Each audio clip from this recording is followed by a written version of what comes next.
Tapping కేసులో కీలక పరిణామం జరిగింది. సీఎం రేవంత్ సోదరుడు కొండల్ రెడ్డిని సిట్ పిలిచింది.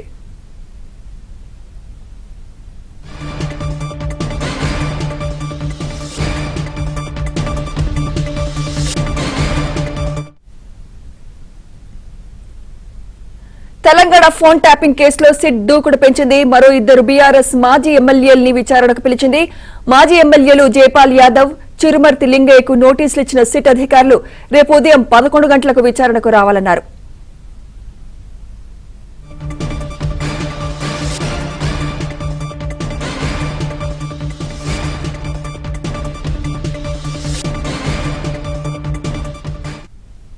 ఇదే అంశంపై మరింత సమాచారం మా క్రైమ్ కరెస్పాండెంట్ శశి అందిస్తారు. శశి, సీఎం రేవంత్ సోదరుడు కొండల్ రెడ్డిని కూడా సిట్ పిలిచినట్టు తెలుస్తోంది. మీ దగ్గర పూర్తి డీటెయిల్స్ తెలియజేయండి శశి.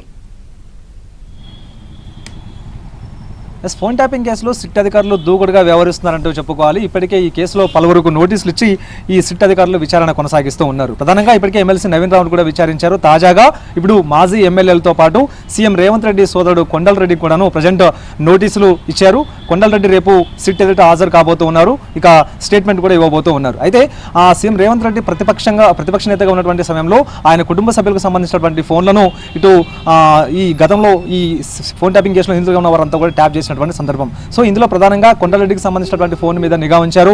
ఆయన ఎవరెవరితో మాట్లాడుతూ ఉన్నారు, ఎవరెవరితో ఆయన టచ్ లో ఉన్నటువంటి అంశాల గురించి కూడా ఎప్పటికప్పుడు ట్యాప్ చేసి అందుకు సంబంధించినటువంటి వివరాలను కూడా ఈ తిరుపతన్న, భుజంగరావు, రాధాకృష్ణ ఇదంతా కూడా తెలుసుకున్నటువంటి సందర్భం. సో ఇందులో భాగంగానే ఆయనకు సంబంధించినటువంటి స్టేట్మెంట్ రికార్డ్ చేయడానికి ఇప్పటికే సిట్ నోటీసులు జారీ చేసింది. రేపు 11 గంటల సమయంలో కొండలరెడ్డి కూడా సిట్ ఎదుట హాజరయ్యి అనంతరం ఆ స్టేట్మెంట్ కూడా ఇచ్చేటటువంటి అవకాశం కనిపిస్తుంది. ఇదే కాకుండా మాజీ ఎమ్మెల్యేలు ఇటు జైపాల్ యాదవ్తో పాటు ఆ తర్వాత చిరుమర్తి లింగయ్య ఇద్దరికి కూడాను సిట్ అధికారులు నోటీసులు జారీ చేశారు. గతంలో ఈ ఇద్దరిని కూడాను ఒకసారి గత ఏడాది నవంబర్ నెలలో పాత సిట్ ఇద్దరిని కూడా విచారించి స్టేట్మెంట్ రికార్డ్ చేసినటువంటి సందర్భం ఉంది. ఇప్పుడు కొత్తగా నూతనంగా సిట్ ఏర్పాటైన తర్వాత ఈ సిట్ ప్రజెంట్ నోటీసులు జారీ చేసింది. రేపు వీరు కూడా విచారణకు హాజరయ్యేటటువంటి అవకాశం కనిపిస్తుంది. ప్రధానంగా ఇటు నగరికల్ నియోజకవర్గం నుంచి చిరుమర్తి లింగయ్య గతంలో ప్రాతినిధ్యం వహించారు. సో అదే సమయంలో ప్రస్తుత ఎమ్మెల్యే వేముల వీరేశానికి సంబంధించినటువంటి ప్రధాన అనుచరులు ఇద్దరికి సంబంధించినటువంటి ఫోన్లను ఆయన ట్యాప్ చేయించారు.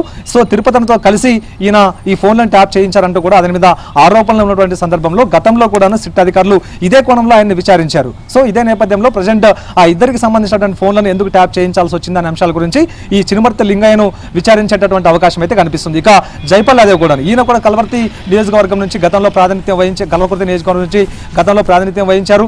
ఆయన కూడా తన నియోజకవర్గానికి సంబంధించినటువంటి ఇద్దరి నేతల సంబంధించినటువంటి ఫోన్లను ట్యాప్ చేయించినట్టుగా సిట్ అధికారులు గుర్తించారు. సో ఇదే నేపథ్యంలో గతంలో ఆయన కూడాను విచారించి సుమారుగా 2 గంటల పాటు విచారించి స్టేట్మెంట్ రికార్డ్ చేసినటువంటి సందర్భం కూడా కనిపిస్తోంది. సో ఇద్దరితో పాటు ప్రజెంట్ ఎమ్మెల్సీ నవీన్ రావుకు సంబంధించినటువంటి తండ్రికి నోటీసులు జారీ చేశారు సిట్ అధికారులు. ఆయన కూడా విచారణకు రావాలంటూ కూడా ఇప్పటికే నోటీసులు జారీ చేశారు. రేపు ఎమ్మెల్సీ నవీన్ రావుకు సంబంధించినటువంటి తండ్రి రేపు ఇటు విచారణకు హాజరు కాబోతూ ఉన్నారు. ప్రధానంగా ఆయనకు సంబంధించినటువంటి ఫోన్ కూడా ట్యాప్ అయినటువంటి నేపథ్యంలో ఇక ఆయన ఫోన్ ఎవరు ట్యాప్ చేశారు, కొండలరావుకు సంబంధించినటువంటి ఫోన్ ఎవరు ట్యాప్ చేశారనేటువంటి అంశాల గురించి కూడా రేపు సిట్ అధికారులు విచారించి ఆయన నుంచి స్టేట్మెంట్ రికార్డ్ చేయబోతూ ఉన్నారు. ఇదొక అంశం అయితే కూకట్పల్లి ఎమ్మెల్యే మాధవరం కృష్ణారావుకు సంబంధించినటువంటి కొడుకు ఫోన్ కూడా ట్యాప్ అయినట్టుగా సిట్ అధికారులు గుర్తించారు. ఇదే విషయాన్ని ఆయనకు చేరవేసి గతంలో కూడా ఒక పర్యాయం ఆయన విచారించి స్టేట్మెంట్ రికార్డ్ చేశారు. ప్రస్తుతం నూతన సిట్ కూడా ఆయన విచారించాలంటూ భావిస్తుంది. సో అందుకు అనుగుణంగానే ఆయన ఫోన్ ఎవరు ట్యాప్ చేశారు, ఎవరి మీద అనుమానం ఉందా అనేటటువంటి కోణంలో భాగంగా మరోసారి ఆయన్ని విచారించాలంటూ కూడా సిట్ అధికారులు భావించి అతనికి కూడా నోటీసులు జారీ చేశారు. అయితే సిట్ అధికారులు నోటీసు జారీ చేయడానికి మాధవరం ఎమ్మెల్యే కూకట్పల్లి ఎమ్మెల్యే మాధవరం కృష్ణారావు నివాసానికి వెళ్ళినటువంటి నేపథ్యంలో ప్రస్తుతం సందీప్ రావు విదేశాల్లో ఉన్నారు. కుటుంబంతో కలిసి ఆయన ట్రిప్లో ఉన్నారు. సో ఆయన తిరిగి వచ్చిన తర్వాత ఇటు సిట్ విచారణకు హాజరయ్యేటటువంటి అవకాశం కనిపిస్తోంది. సో గతంలో ప్రణీత్ గ్రూప్ ఆఫ్ కంపెనీస్లో ఇటు సందీప్ రావు పనిచేశారు. అదే సమయంలో ప్రణీత్ గ్రూప్ ఆఫ్ కంపెనీస్ సంబంధించినటువంటి సిమ్ను ఆయన వినియోగించినటువంటి నేపథ్యంలో అదే సిమ్ ఫోన్ ట్యాప్ అయినట్టుగా కూడా ప్రజెంట్ సిట్ అధికారులు గుర్తించారు.